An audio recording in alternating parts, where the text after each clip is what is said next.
Hello guys, welcome back to this channel. In this today's tutorial, I'm going to show you how you can get CapCut Pro for free on PC.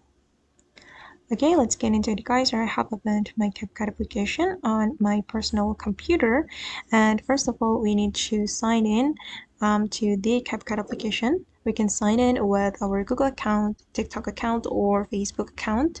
And here, as you can see guys, I have signed in with my Google account. And then after you have signed in, you can go to invite friends. So we're going to invite friends to get the CapCut Pro for free.